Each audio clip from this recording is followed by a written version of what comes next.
Shalom, bom dia, paz do Senhor Jesus, Deus te abençoe. Tome sua Bíblia, por favor, no Evangelho de Mateus, capítulo 7.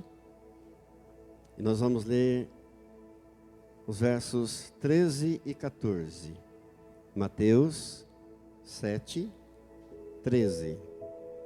E diz assim a palavra do Senhor nosso Deus: Entrai pela porta estreita, larga é a porta e espaçoso o caminho que conduz para a perdição, e são muitos os que entram por ela.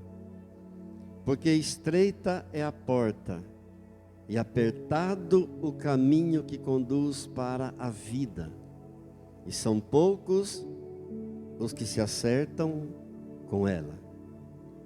Mais uma vez, somente esses dois versículos. Entrai pela porta estreita, larga é a porta e espaçoso o caminho que conduz para a perdição. São muitos os que entram por ela. Porque estreita é a porta e apertado o caminho que conduz para a vida, e são poucos os que acertam com ela. Amém. Vamos ter um momento de oração. E hoje é o dia de orarmos pela cidade, pela saúde. O conselho de pastor determinou que todas as igrejas tivessem nesse período de 21 dias de oração pela cidade. Vai terminar no dia 19 de julho, no dia do aniversário da cidade. Como presente para a cidade, 21 dias. Todas as igrejas, os pastores estão em oração. E hoje, especificamente pela área da saúde, eu te convido a um momento de oração. Vamos colocar de pé, por favor, nesse momento, em nome de Jesus. Comece a clamar a Deus. Pai querido, em nome do Senhor Jesus, nós oramos pela cidade. A Tua palavra nos ordena: orai pela paz da cidade, porque havendo paz na cidade, vós também tereis paz. Nós abençoamos Ribeirão Preto. Ó Pai, nós oramos especificamente neste dia pela área da saúde. Deus, nós te pedimos perdão por toda a negligência, por toda a displicência das pessoas, dos moradores dessa cidade, especialmente por esse evento de rock ontem à noite, com milhares de pessoas negligenciando a questão da saúde, ó Pai. Nós pedimos, ó Deus, em nome do Senhor Jesus, perdoa, Deus, esta cidade. Venha, Deus, o espírito de cura sobre Ribeirão Preto. Oramos por todas as pessoas que estão com alguma enfermidade física. Nós pedimos, ó Deus, a cura, a restauração completa, em nome do Senhor Jesus.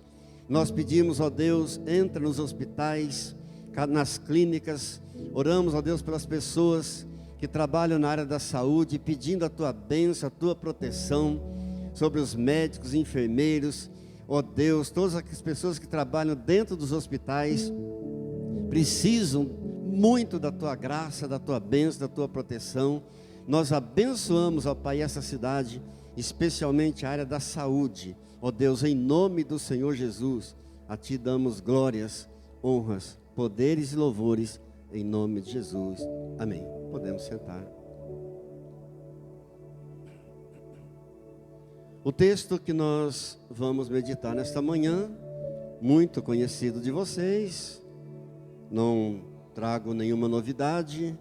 Já disse que eu não sou pregador de novidades, nunca fui, nem pretendo ser.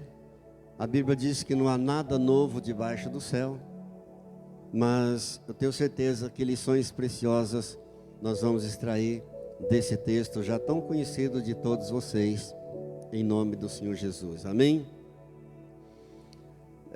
Entrai pela porta estreita, porque larga é a porta e espaçoso é o caminho que conduz para a perdição, e são muitos os que entram por ela. Porque estreita é a porta e apertado é o caminho que conduz à vida, e são poucos os que acertam com ela.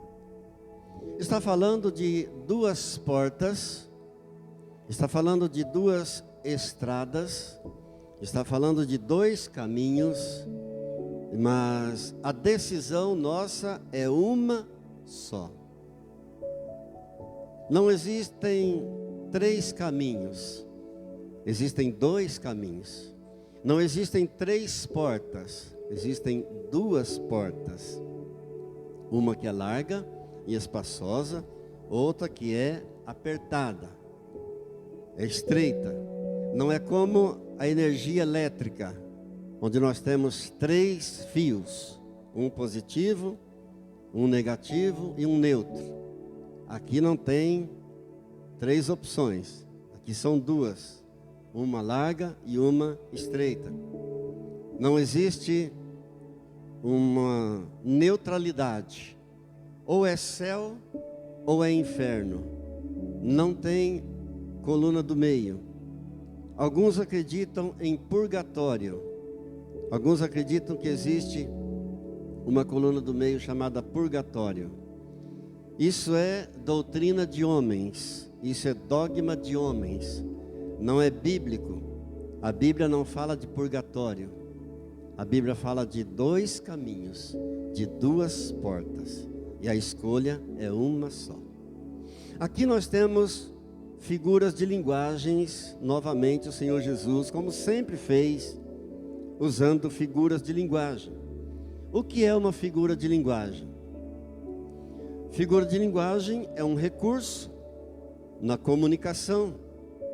O Senhor Jesus usava muitos desses recursos para comunicar, para dar maior ênfase à mensagem que ele queria comunicar, para que a mensagem ficasse mais bonita, para que a mensagem ficasse mais interessante, para que então isso pudesse chamar a atenção dos perdidos, para que eles pudessem se interessar. Puxa, o que será que ele está querendo dizer com essas palavras? E assim então chamava mais a atenção das pessoas. Amados, uma coisa é verdade, que Deus não fecha a porta para ninguém. Entendeu? Deus não fecha porta para ninguém. Nós sim, muitas vezes fechamos. Nós sim, muitas vezes fazemos distinção, fazemos acepção de pessoas, fechamos a porta para certas pessoas, mas Deus nunca fez isso e Deus nunca fará isso. É verdade que o Senhor Jesus nunca passou a mão na cabeça de pecador nenhum, mas também é verdade que o Senhor Jesus sempre deixava a porta aberta para o pecador. Por exemplo, aquela mulher que foi apanhada em flagrante adultério.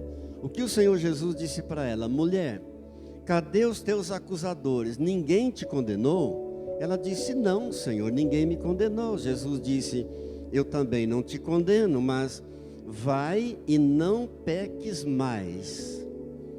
Quando ele disse, não peques mais, ele chamou a atenção dela, você pecou. Eu não te condeno, mas não peques mais. Nicodemos, aquele homem de status na sociedade de Israel da sua época, aquele homem importante daquela sociedade, membro do Supremo Tribunal de Israel, um homem culto, um homem muito rico, procura Jesus durante a noite e vem com uma conversa toda de bajulação para Jesus, dizendo, mestre, sabemos que tu és um mestre vindo de Deus, porque ninguém pode fazer as coisas que tu fazes, se Deus não estiver com ele.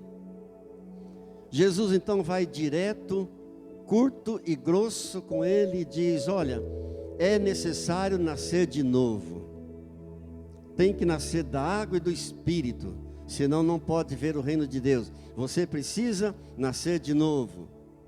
Mas o texto bíblico lá de João 3, de Nicodemos, diz claramente para nós, deixa muito claro para nós, que o Senhor Jesus deixou também a porta aberta para esse pecador.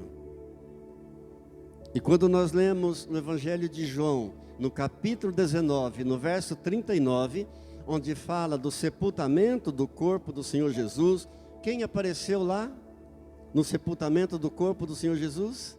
Nicodemos, trazendo uma grande quantidade de mirras e aloés, ungüentos, especiarias, para serem usadas na preparação do corpo do Senhor Jesus. Isso para mim é um grande sinal de que esse homem também se converteu ao Senhor Jesus. É um grande indício. O fato dele trazer especiarias que eram de um valor financeiro altíssimo, mirras e aloés, eram especiarias muito caras. E ele então traz para preparar o corpo do Senhor Jesus. Para mim é um indício muito forte de que ele também se converteu ao Senhor Jesus. Aquele jovem rico que chegou para Jesus dizendo: olha, Jesus, mestre, o que é preciso para ganhar a vida eterna? Jesus disse: olha, obedece os mandamentos, as leis de Deus. Ele disse: mas tudo isso eu já tenho observado desde a minha infância. E Jesus então disse para ele, conhecendo o coração dele, Jesus disse: uma coisa ainda te falta, vende tudo que você tem e dá aos pobres. E a Bíblia diz que ele foi embora triste. Será que Jesus queria o dinheiro dele? Claro que não. Será que Jesus queria que ele desse tudo que ele tinha aos pobres? Claro que não. Jesus queria mostrar para ele que os bens deste mundo, os bens materiais, as riquezas deste mundo não podem salvar. E quando Jesus disse: vai e vende o que tem, dá aos pobres, vem e segue-me, Jesus deixou uma porta aberta para ele também. Jesus fez um convite para ele: venha e segue-me. Judas, o traidor, quando se apresentou com seus comparsas, com sua turba, para prender Jesus, descrito para nós em Mateus 26, no verso 47. Quando se aproximou de Jesus, Jesus olhou para ele e o chamou de amigo. Jesus perguntou: amigo, para que vieste? Em outras palavras, Jesus estava dizendo para ele: amigo, o que você está fazendo? Em outras palavras, o Senhor Jesus estava dando ali uma porta aberta para ele, uma oportunidade para ele também. Mas ele nunca se arrependeu. Ele traiu Jesus por 30 moedas e foi enforcar-se. Deus sempre deixou uma porta aberta. O filho pródigo saiu de casa por quê? Abandonou o pai por quê? Porque a porta estava aberta. E voltou um dia por quê? Porque a porta estava aberta. Esse é o nosso Deus. E Jesus aqui, numa figura de linguagem tremenda, fala de duas portas. Eu quero pensar um pouco com você sobre essa fala do Senhor Jesus nesta manhã. A porta larga. Ele começa falando de uma porta que é larga. Essa porta larga, ela é fácil de entrar, porque ela é muito larga, ela é espaçosa. Isso significa que basta um segundo de distração e a pessoa já está entrando por essa porta larga. Por isso Jesus várias vezes vai dizer, vai enfatizar, por exemplo em Mateus capítulo 26, verso 41, vigiai e orai para que não entreis em tentação, porque o espírito na verdade está pronto, mas a carne é fraca. Em Marcos capítulo 13, verso 33, o Senhor Jesus diz assim: estai de sobreaviso, vigiai e orai, porque não sabeis quando será o tempo. Estar de sobreaviso, você sabe o que significa, especialmente quem trabalha na área da saúde. Estar de sobreaviso é estar preparado para uma chamada de emergência a qualquer momento. Então Jesus diz: estai de sobreaviso, vigiai e orai. E ele coloca sempre a palavra vigiai antes de orai. dada a importância de vigiar. Vigiai e orai, porque não sabeis quando será o tempo. Então essa porta larga, que ele fala que tem um caminho espaçoso, está falando de um estilo de vida. E um estilo de vida muito fácil de viver. Pensa num estilo de vida tranquilo de viver, fácil, é esse da porta larga, esse do caminho espaçoso. Por que é fácil? Porque ninguém te incomoda, ninguém questiona você de nada, ninguém te perturba. Agora, vira crente para ver. Vira crente para ver. Ah, você agora virou crente? Vai encher o pastor de dinheiro? Mas enquanto a pessoa está na porta larga, no caminho espaçoso, é fácil. É o verdadeiro mamão com açúcar. Ninguém incomoda, ninguém questiona nada. E diz o texto que são muitos os que entram por essa porta. Porque é fácil. Porque é um caminho tranquilo. Mas o final dele é a perdição. Amados, este é o estilo de vida da maioria das pessoas. Esse é o estilo de vida da maioria. Nós somos minoria. Mas com Jesus nós somos maior que todos. Amém. A maioria escolhe essa porta larga, esse estilo de vida fácil, cujo caminho final é a perdição. O resultado final é a perdição. Resumo, é uma porta larga, o caminho é espaçoso, muita gente entra por ele, mas o resultado é a perdição. E essa porta larga, esse estilo de vida fácil, esse caminho espaçoso, caminho largo, ele tem as suas particularidades, tem os seus traços também. Primeiro, não exige nenhum sacrifício. Não precisa sacrifício, não exige nenhum esforço, você não tem que pagar nada, você não precisa renunciar nada, é tranquilo, é fácil, é espaçoso. Segundo aspecto, segundo traço, particularidade desse caminho largo e espaçoso, é que a concupiscência predomina. O que é a concupiscência da carne? É a vontade da carne, é o desejo forte, é o desejo ardente, é a cobiça exagerada. E não apenas na área sexual, não apenas das paixões sexuais, mas é a vontade forte, o desejo ardente, a cobiça exagerada por tudo quanto é tipo de coisas. João nos diz em sua primeira carta, no capítulo 2, no verso 16, porque tudo que há no mundo, a concupiscência da carne, a concupiscência dos olhos, a soberba da vida, não procede do Pai, mas procede do mundo. A concupiscência da carne, a concupiscência dos olhos, a soberba da vida, são os desejos ardentes, as cobiças exageradas pelas coisas, não procede do Pai, mas procede do mundo.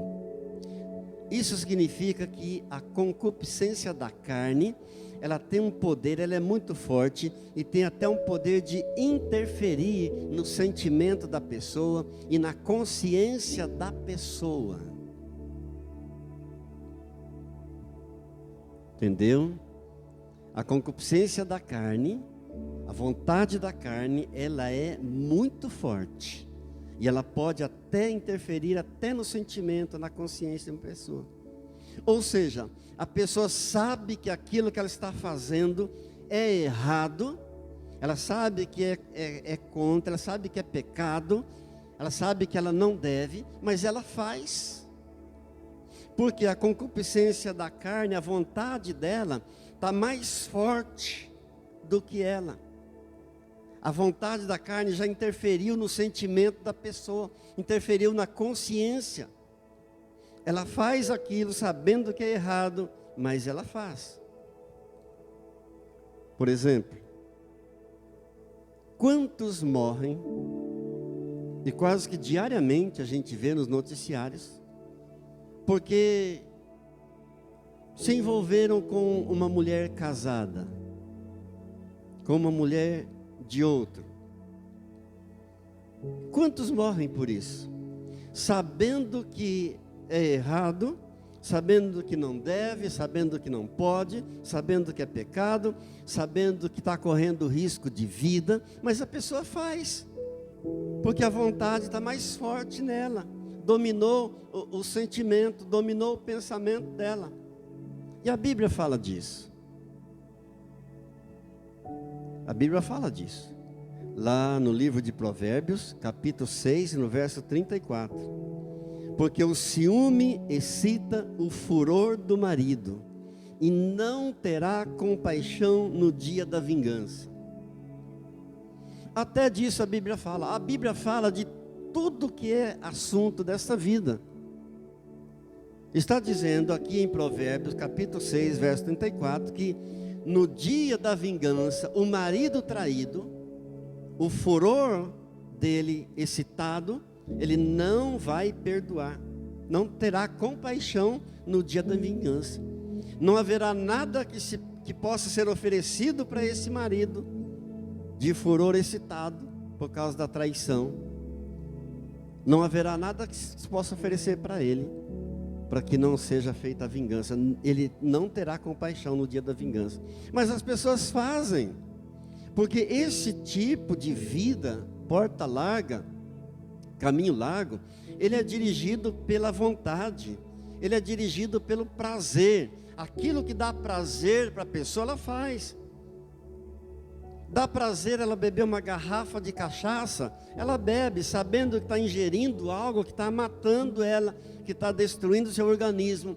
Dá prazer ela fumar 3 maços de cigarro por dia, mas ela fuma sabendo que ela está se matando, mas ela está dominada pelo pensamento, está dominada pela consciência, sabendo que não deve. Sabe que não deve ingerir aquela droga, mas está ingerindo aquela droga que ela está sabendo que está se autodestruindo, está sabendo que não deve, que não pode, mas ela está fazendo porque aquilo está dando um prazer, porque dá vontade, porque dá um prazer momentâneo, mas ela não consegue parar. Quantos chegam para a gente e dizem: pastor, eu sei que não devo, mas eu não consigo parar. Pastor, eu preciso parar com isso, mas eu não consigo. É a concupiscência da carne, é a vontade da carne que é forte. E não devemos brincar com a concupiscência da carne, nem com a concupiscência dos olhos, e muito menos com a soberba da vida. Diga: Senhor, me ajude. Uma outra marca desse estilo de vida, dessa porta larga, desse caminho espaçoso, é que não se pode impor limites ao ser humano. Isso é terrível, é o que tem sido ensinado pelo mundo afora. Toda criança que cresce sem limite, nós sabemos que essa criança, quando cresce, vai se autodestruir, porque não teve limites. Você quer estragar uma criança? Deixa ela crescer sem limites. Não imponha limites, não. Deixa ela crescer sem limites. Ela vai se autodestruir. Não se pode mais proibir nada no ser humano. É o que tem ensinado pelo mundo afora. É o ensino de hoje. A criança cresce sem nenhum limite. Quando se torna adolescente, jovem, começa a mandar nos pais. manda em tudo, não obedece nada, porque não pode impor limite. Isso tem gerado uma inversão de valores terrível. Uma inversão de valores no mundo inteiro, crescente a cada dia mais. Valoriza-se muito mais plantas que seres humanos. Valoriza-se hoje muito mais animais do que seres humanos. Não que não se deva amar os animais e as plantas. Não estou dizendo isso. Estou dizendo que há uma valorização maior de animais, de plantas, do que de seres humanos. Eu vi um noticiário essa semana que lá na minha terra, na região de Maringá, um velho de 68 anos abusou de uma criança de 10 aninhos. Ele foi levado à delegacia e o delegado fez uma entrevista com ele e o soltou. E perguntaram ao delegado, ele disse: não, é que não houve flagrante. Teria que haver flagrante? Mas se você é pego com uma gaiola de passarinho, você é preso na hora. Eu vi uma outra reportagem de um homem que chutou um cachorro, um homem e o filho. Os dois chutaram um cachorro, foi filmado, foi gravado, foram para a cadeia, foram presos. Não estou querendo aqui dizer que devemos sair por aí chutando os cachorros, nenhum animal. Mas estou dizendo que há uma valorização maior, há uma inversão de valores terrível. Valoriza-se mais animais, as plantas, defende-se os passarinhos, defende-se as tartarugas, defende-se as plantas, mas mata-se seres humanos. É uma sociedade que defende o aborto com toda tranquilidade. E aborto é assassino. É assassinar o ser humano indefeso. Embrião é uma pessoa. Embrião não é alguma coisa. O embrião humano não vai virar outra coisa, a não ser uma pessoa.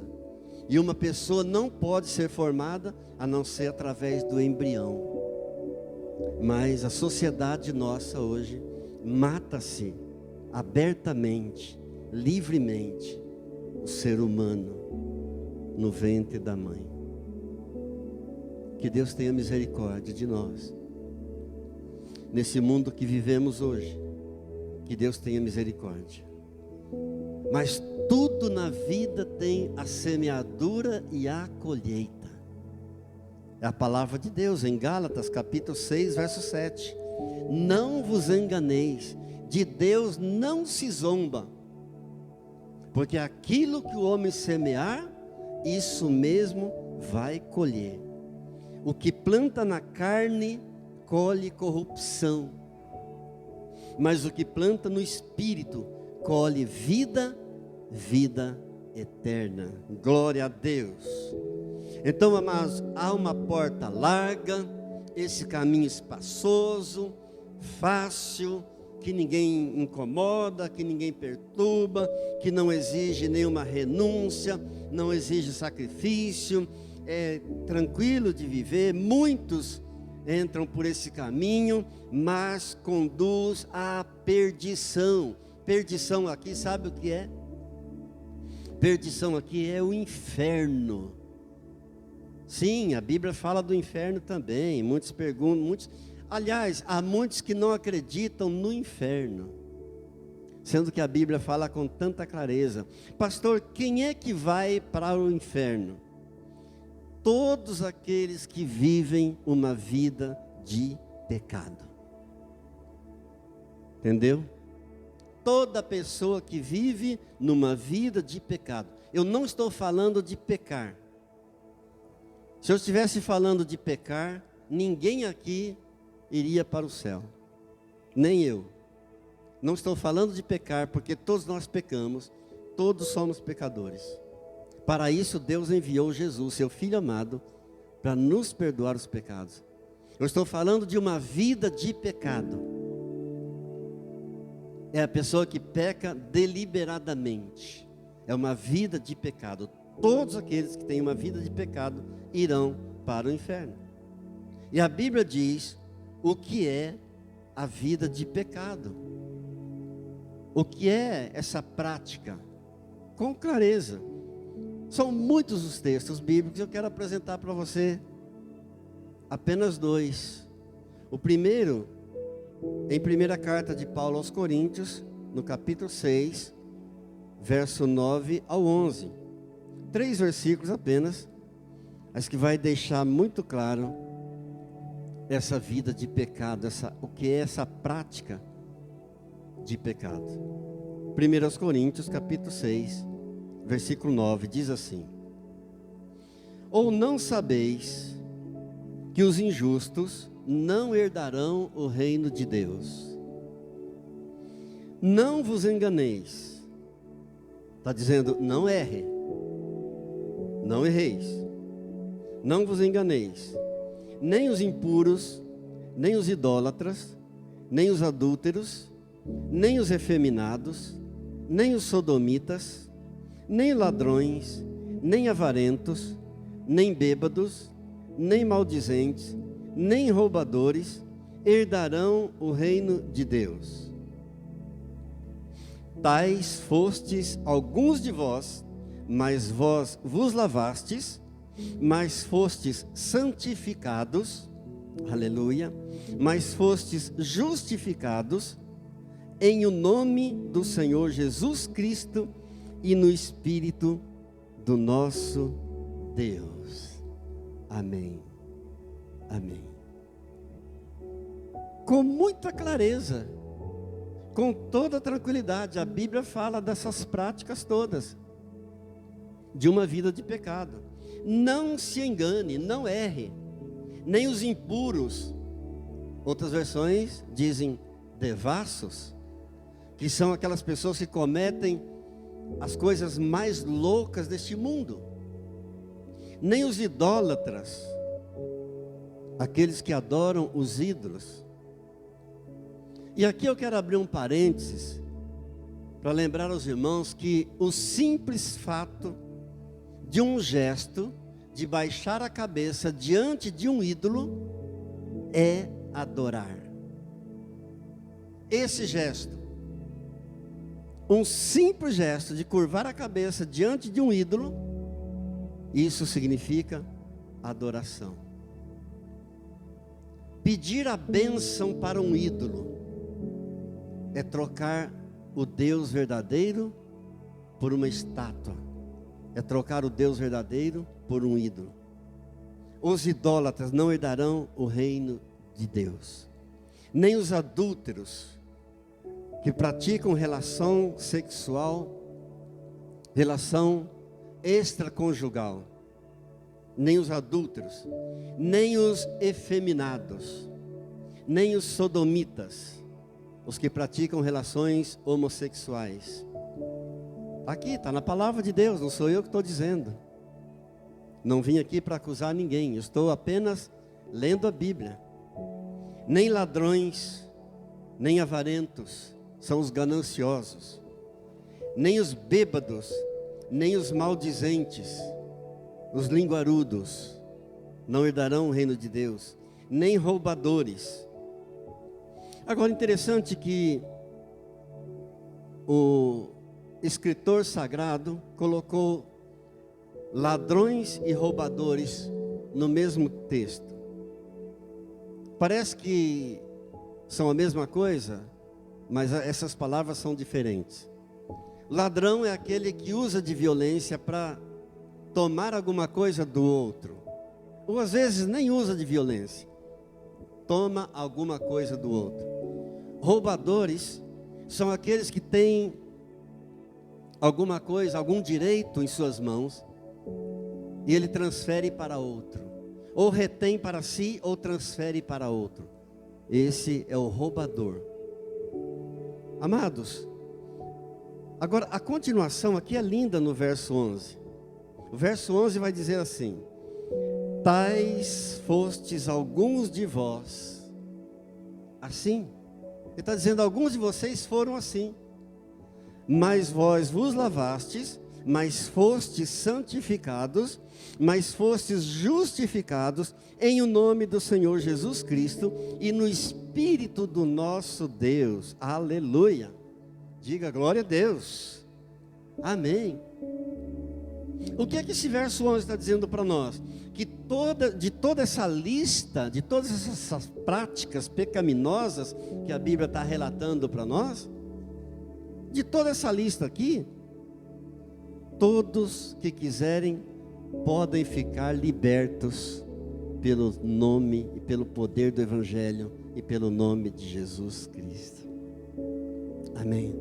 De toda essa lista, impuros, devassos, idólatras, adúlteros, efeminados, sodomitas, ladrões, avarentos, bêbados, maldizentes, roubadores. De toda essa lista, você pode ficar liberto pelo poder do Evangelho de nosso Senhor Jesus Cristo. Diga glória a Deus. Amém.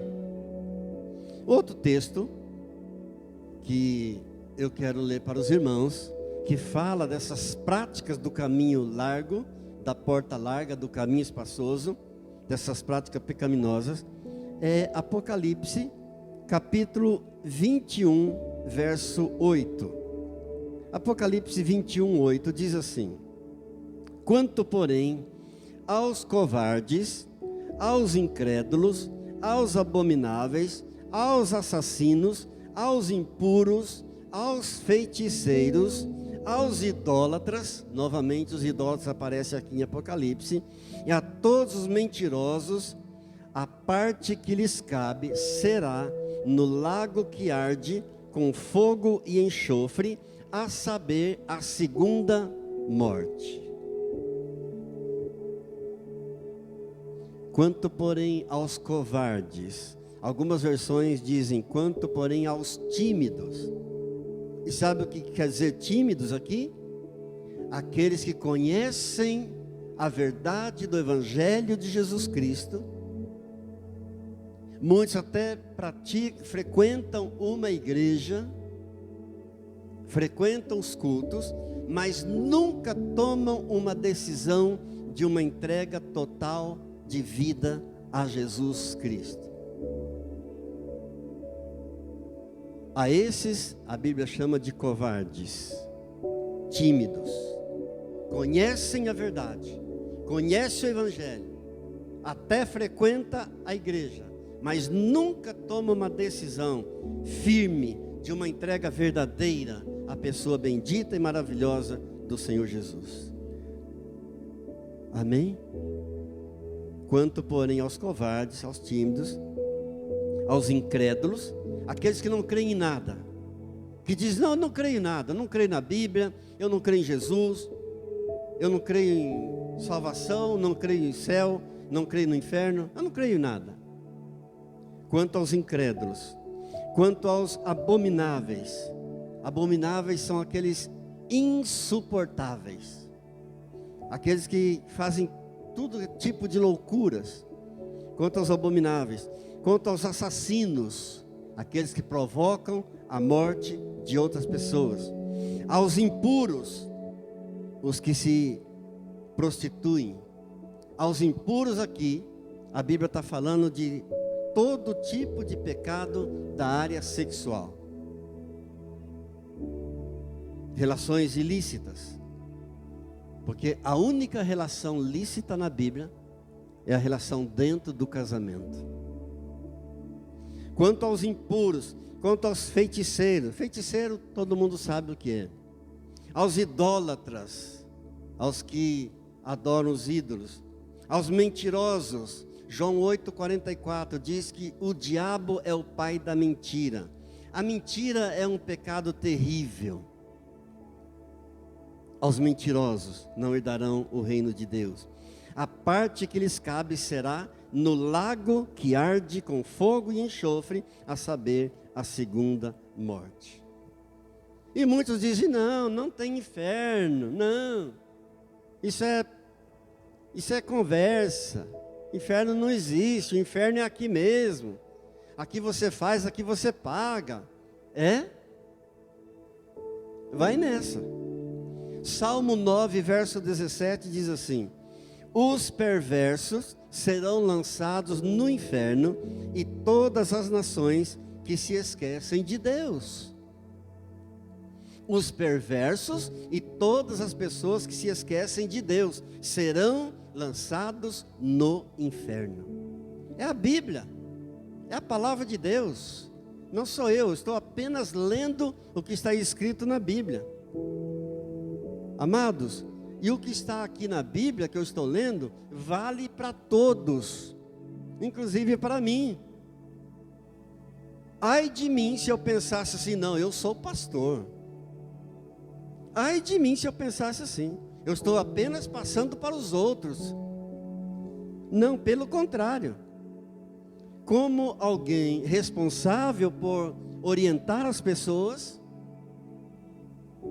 como alguém incumbido de trazer a verdade para as pessoas, a exigência será maior ainda. Que Deus me ajude também. Que Deus me dê graça, força e sabedoria, em nome de Jesus. Amém, queridos? É a porta larga, é o caminho espaçoso. Muitos entram por ela. Não exige nada, nenhum sacrifício, nenhuma renúncia, nenhum pagamento. Ninguém te incomoda nesse caminho, ninguém te questiona. É tranquilo, tranquilo. Mas há um segundo estilo de vida que Jesus está falando aqui para nós no texto. A segunda porta que Jesus fala nessa figura de linguagem é a porta estreita. Eu quero concluir a nossa reflexão com essa porta estreita. Jesus está dizendo: entrai pela porta estreita. O que significa isso? Que a porta é estreita, que é difícil entrar por ela, mas não é impossível. Glória a Deus. Grave bem isso. É difícil entrar pela porta estreita, mas não impossível. E ele não está falando aqui de dimensão física, é espiritual. Porque senão, os que são magrinhos, como eu, poderia dizer assim: então para mim é tranquilo entrar por essa porta estreita. Uma vez que eu sou fininho, sou magrinho. Não está se tratando de dimensão física, o negócio é espiritual, é figura de linguagem, é para você entender, amém? Então o texto está dizendo que essa porta estreita, o caminho é estreito e apertado, quer dizer que não é fácil. Não se iluda, eu não estou aqui para enganar ninguém. Não se iluda achando que o caminho é fácil, porque não é fácil, é estreito e apertado. Jesus que está dizendo, não sou eu. Palavras do Senhor Jesus. Amém? Agora, diz também que poucos se acertam com essa porta. Poucos entram por essa porta. É o caminho da minoria. Olha enquanto nós estamos aqui. Quantas casas aqui à nossa volta? Pensa no tamanho desse bairro. Olha enquanto nós estamos aqui. Esse é o caminho da minoria, queridos. Diga glória a Deus. É estreito, é apertado, é difícil, é o da minoria, mas o resultado dele é a vida e vida eterna. Amém. Resultado final é a vida eterna. E esse caminho estreito, ele tem suas particularidades também. tem seus traços também. Por exemplo, para entrar nele, é preciso a pessoa crer que Jesus Cristo é o Senhor. Se não crer que Jesus Cristo é o Senhor, não tem como entrar. E o texto básico, principal disso é João 3,16. De tal maneira Deus amou o mundo que doou, enviou seu Filho unigênito para que todo aquele que nele crê não pereça, mas tenha a vida eterna. É João 14,6, Jesus dizendo: eu sou o caminho, eu sou a verdade, eu sou a vida, ninguém vem ao Pai senão por mim. É Atos 4, verso 12, Jesus: em nenhum outro há salvação, porque debaixo do céu nenhum outro nome há dado entre os homens, pelo qual importa que sejamos salvos. É 1 Timóteo 2,5, que diz que há um só Deus e um só mediador entre Deus e os homens, Cristo Jesus, homem. Amém? Glória a Deus. Glória a Deus. Por isso Jesus vai dizer em Mateus, no capítulo 16 e no verso 24: se alguém quer vir após mim, negue-se a si mesmo, tome a sua cruz e siga-me. Ao contrário da porta larga, do caminho espaçoso, aqui tem renúncia. Por isso que a porta é estreita, por isso que o caminho é apertado, porque tem renúncia. Se alguém, ele sugere, ele não força, ele não obriga. Se alguém quer vir após mim, negue-se a si mesmo, tome a sua cruz e siga-me. Não é fazer tudo que você quer. Não é eu fazer tudo que eu quero, tudo que me dá na cabeça, não. Não é por aí. É por isso a Bíblia vai dizer em Atos, capítulo 3, verso 19: arrependei-vos e convertei-vos, para serem cancelados os vossos pecados. Arrependei-vos e convertei-vos.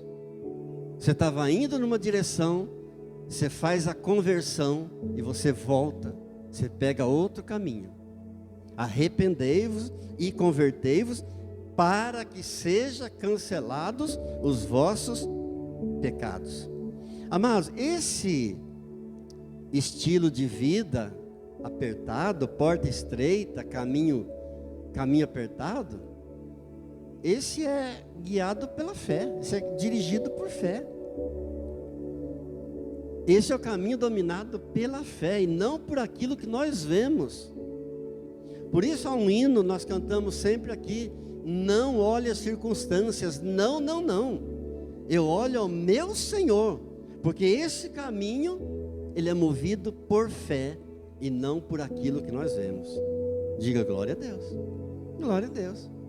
Nós não andamos por fé, diz a palavra de Deus, 2 Coríntios, capítulo 5, verso 7. Nós não andamos por fé e nós andamos por fé e não pelo que vemos. Não andamos pelo que vemos, e sim pela nossa fé. Um Deus que pode todas as coisas, um Deus que cuida de você, um Deus que te ama, um Deus que está no controle da tua vida, um Deus que a cada manhã renova as misericórdias dele sobre você, um Deus que tem sustentado você, que tem provido todas as suas necessidades, o Deus que te cura, o Deus que te salva, o Deus que te liberta. Tudo isso é pela fé. Amém. Andamos por fé e não por aquilo que vemos. Glória a Deus. Agora, é o caminho apertado, é o caminho estreito, é difícil. Eu não vim aqui enganar ninguém, não se iluda, é com esforço mesmo, com luta mesmo, mas é o caminho que conduz à vida eterna. Glória a Deus. é o que vai te levar para o céu. É o que conduz à vida eterna. Amém? Amém? Você é a coroa de toda a criação de Deus. Deus concluiu, Deus coroou toda a sua criação quando criou você. Amém? É a Bíblia que diz. Você, ser humano, foi a única coisa para a qual Deus usou essa frase: façamos a nossa imagem e a nossa semelhança. Pensa em tudo que Deus criou. Pensa no universo.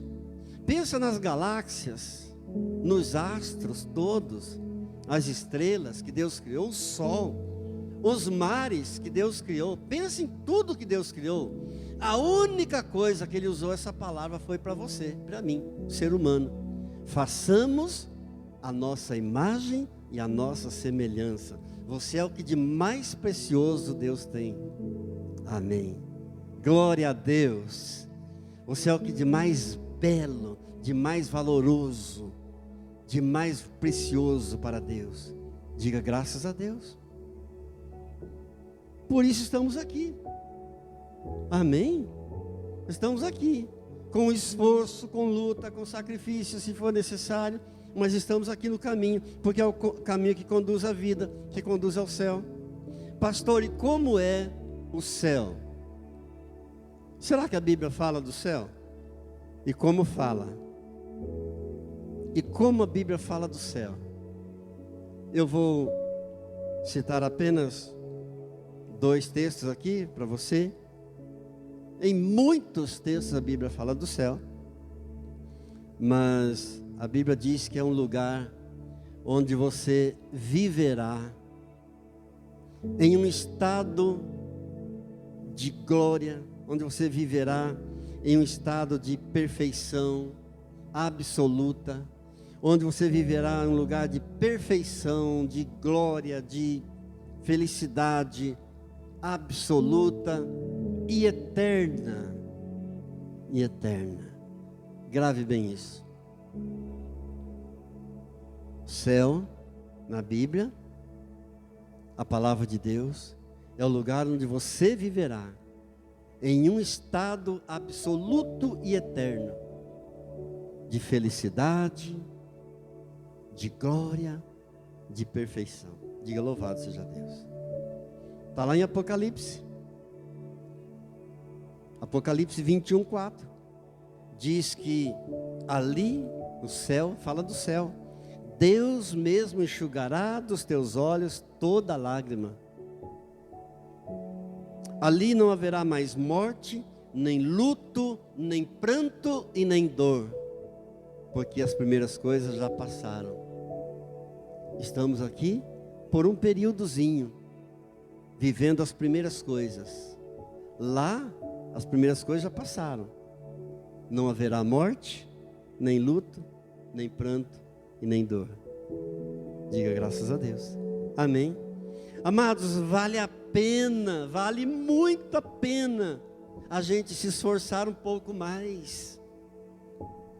Então a minha palavra final para você nessa manhã é: ore um pouco mais, esforce um pouco mais, jejue um pouco mais, clame um pouco mais, adore um pouco mais, porque vale muito a pena. 1 de João capítulo 3, verso 2 diz assim: amados, agora somos filhos de Deus. Diga, sou filho de Deus. Amados, agora somos filhos de Deus, e ainda não se manifestou o que haveremos de ser. Olha que palavra mais linda e esclarecedora. Nós agora aqui já somos filhos de Deus, mas ainda não se manifestou o que haveremos de ser. Tem algo além do túmulo? Haveremos de ser. Tem um futuro depois da morte. Ainda não foi manifesto, diz a palavra de Deus. Quando se manifestar, seremos semelhantes a Ele. Glória a Deus. Porque haveremos de vê-lo como Ele é. Fique calmo. Fique tranquilo. Espere um pouco mais. Você já é filho de Deus, mas ainda não se manifestou o que você há de ser. E quando se manifestar, você será semelhante a Ele, porque você haverá de vê-lo como Ele é. Palavra de Deus, não é do pastor ao seu. Eu estou só lendo a Bíblia para você. Louvado seja Deus. Haveremos de vê-lo como Ele é. Finalmente, 1 Coríntios capítulo 2, verso 9. Eu não poderia deixar de citar isso. 1 Coríntios 2, 9. Nem olhos viram, nem ouvidos ouviram, nem jamais penetrou em coração humano o que Deus tem reservado para aqueles que o amam. Amém. Amém. Fique com essa palavra. Que esse culto termine aqui agora, mas somente aqui no templo. Que ele continue no teu coração. Que essa palavra seja encerrada apenas aqui, mas ela continue porta fora no teu coração, para a semana inteira, para o mês inteiro, para o ano inteiro, para a tua vida toda, em nome de Jesus. É o meu desejo, é a minha oração. Entre pelo caminho estreito, entre pelo caminho apertado. Ele é chamado por Jesus de estreito e apertado, não porque é um caminho ruim, terrível, desgraçado, não diga que caminho desgraçado, não é isso. Jesus diz que ele é estreito, ele é apertado, porque ele conduz a vida eterna, e poucos, a minoria entra por ele. Ele é estreito e apertado porque exige renúncia. Exige que a vontade de Deus seja feita na tua vida. Não é a tua vontade que vai prevalecer. Não é a tua vontade que deve prevalecer. Não é o teu prazer. Não é aquilo que você quer. É aquilo que Deus quer. Porque a vontade dele é boa, perfeita e agradável. Baixe sua cabeça por um momento. Vamos orar um pouco mais ao nosso Deus. Pai querido, Pai santo, Pai amado, Deus de toda glória, de toda bondade, de toda misericórdia. Pai, nós clamamos a Ti nesta manhã. Venha o Teu reino. Ó Deus, meu coração clama, Pai, pelo glorioso dia, quando o Senhor virá, e todos os santos com Ele. Ó Deus, e Ele será o Rei sobre toda a terra. Naquele dia, será o Senhor, e um será o seu nome. Ó Deus, todas as nações virão a Ti e proclamarão que Tu és o Senhor. Todos os joelhos se dobrarão diante de Ti, Senhor Jesus. Venha depressa o Teu reino, Senhor. Pai santo, aguardamos o dia quando nos reuniremos, quando uniremos a nossa voz, a voz de miríades de anjos, proclamando: o reino do mundo passou a ser do Senhor nosso Deus, Cristo Jesus, e Ele reinará pelos séculos dos séculos. Senhor, eu Te adoro, adorar-te-ei sempre, por toda a minha vida, cantarei sempre os Teus louvores, dizendo: graças Te dou, ó Jesus Todo-Poderoso, Tu que és, que eras e que serás. Muito obrigado,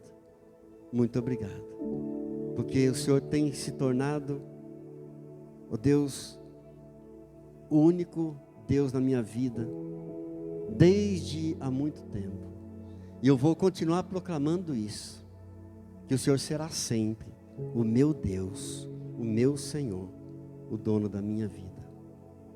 Pai, eu oro por cada irmão, cada irmã que está orando aqui no templo comigo. Eu oro por cada irmão e cada irmã que está orando em casa através desse vídeo. Eu os abençoo, Pai, para que eles sejam fortalecidos também, Pai, eu oro e abençoo cada dizimista fiel, cada ofertante fiel deste ministério, para que sejam recompensados abundantemente pelo Senhor. Pai, eu oro por aqueles que estão enfermos, eu peço a tua cura, a tua misericórdia, o teu favor. Não estou exigindo, eu estou suplicando, eu estou batendo a tua porta em favor dessa pessoa que está orando por essa enfermidade. E eu já te agradeço, ó Pai, porque o Senhor sempre me ouve, em nome de Jesus. Amém. A graça do Senhor Jesus, o amor do Pai, a comunhão do Espírito Santo de Deus, seja com a tua vida, com a tua casa e com a tua família, hoje e sempre. Amém.